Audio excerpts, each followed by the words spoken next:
"There are no rules," said the first UFC show's tagline. A lot has changed since then, so let me tell you about the rules that no one knows about. Like the no small joint manipulation rule. What does that mean? Well, simply put, it refers to trying to break an opponent's fingers or toes. It's quite in style in the world of pro wrestling. This is mostly thanks to wrestlers like Pete Dunne and Marty Scurll. These nasty fighters pride themselves on this technique, which isn't exactly considered the cleanest. I wouldn't even use it in a bar fight. When it comes to the world of UFC, though, it's completely illegal. If a fighter tried to do this, it would probably lead to their disqualification. Most fans probably don't even know about this rule, unlike poking someone's eye or giving low blows, which sometimes happen accidentally during fights. Breaking someone's finger requires effort. It's a lot harder to grab and start twisting an opponent's finger. So why is it not allowed? Well, the victims have less time to submit in the UFC. In Krav Maga and Hapkido, small joint manipulation is taught to fighters. It's mostly a pain compliance technique. But in MMA, there's far less time for your opponent to submit before their bones start breaking. It's very different from standard joint locks like an armbar or a kimura. Broken fingers and toes can be a pretty big deal. Just ask John Jones, who almost accidentally lost his big toe in his fight with Chael Sonnen. It can be a pretty painful experience, even if you're one of the toughest fighters in the UFC. Next up, this rule has to do with words you use. Yep, there's a rule that no abusive language is to be used. This rule is pretty confusing. The restriction could have made sense when MMA first entered the public eye. The organizers must have wanted their athletes to appear more professional. But competitors have always loved trash talking. Even in the early years of the UFC, in the middle of the 1990s, it was a vital part of the sport. The more people who attend a UFC event, the more money is produced for both the promoter and the fighter. This especially rings true in the current economic state. The easiest method to draw in the crowd is to incite some sort of beef with your opponent through some classic trash talk. Still, it's worth noting that by the time the competitors are inside the octagon, the resentment has already faded. Most of the time, there's a lot of respect between the competitors hidden beneath the smack talk, and it's very uncommon for the trash talk to continue inside the cage. Interestingly, though, it might be because it's technically against the rules to use foul language during a UFC fight. But fighters get away with it all the time. Y'all know how much Jason Knight and the Diaz brothers love taunting their opponents. They do this both verbally and by using hand signals. So you can see that the rule isn't very strictly enforced.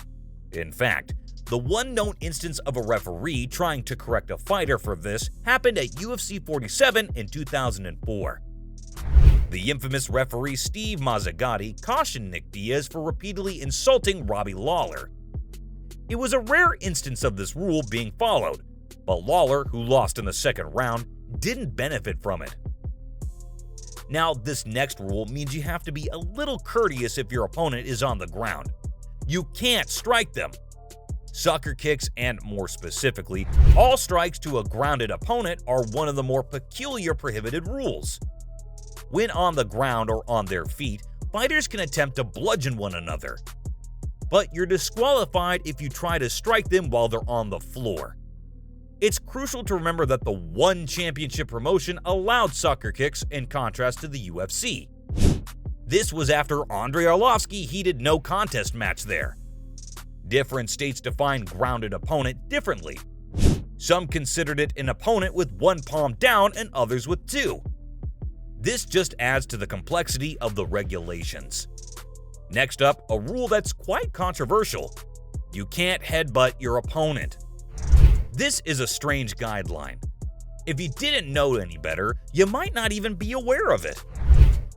A fighter may be disqualified or lose a point if they purposely headbutt their opponent during a fight. The problem with this regulation is that it's entirely up to the referee's discretion to decide whether the headbutt was intentional or unintentional. The same is the case with a low blow or an eye poke. The issue is that, regardless of the two prior offenses' intentions, a break results from each of them. But a headbutt can literally kill you. So, if the referee doesn't determine right away that it was deliberate, you're pretty much out of luck. Now, it's pretty clear that the UFC is a high-intensity sport. If I were in the ring, I'd be playing pretty timidly. But what if I told you that wasn't against the rules too? Being timid is illegal. MMA is as much entertainment as it is a sport. Let's be honest, no one would want to watch a sport that's boring. The rules of MMA have changed over time to make sure that both fighter safety and spectator enjoyment are top priorities. As a result, some referees demand clean breaks from the clinch or stand a fight back up if it drags on too long. Fans may be unaware of one regulation, though, which forbids timidity in the octagon. This includes avoiding contact with the opponent or purposely losing the mouthpiece. Since hesitancy in the ring is generally not common, most fights are still pretty exciting, even when they stall out on the ground or in the clinch. Yet referees are requiring to uphold this rule. When Francis Ngannou and Derek Lewis's fight devolved into a stare-down, referee Herb Dean had to threaten to deduct a point. In another case, Nick Serra was disqualified from a fight in Elite XC for acting extra cautious by refusing to get up from his back. Now, pro wrestling has openly copied the concept of tapping out from the UFC. And some of the UFC's trash-talking feuds are incredibly similar to WWE feuds. But there's one distinctive feature of pro wrestling that's completely forbidden inside the octagon. Or should I say, outside the octagon.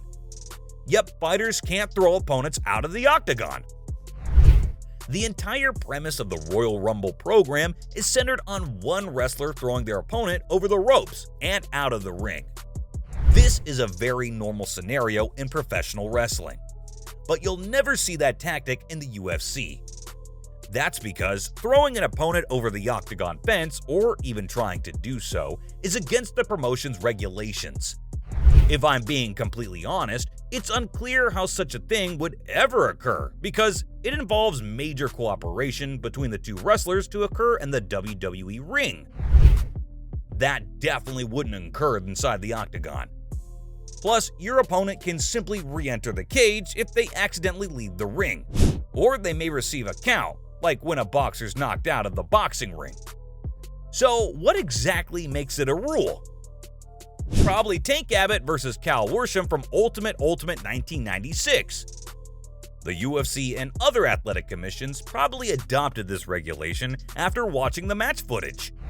Abbott, who never followed the rules of the UFC, tried to throw Worsham outside the cage during this match. Worsham skillfully dodged his attempt, though. Although it seems odd, fighters have been knocked out on the smaller circuit by unintentionally falling out of the cage. It's generally through the door rather than over the fence, proving that this regulation is clearly in effect for a good reason. These are some of the UFC rules that no one knows about. See you in the following video.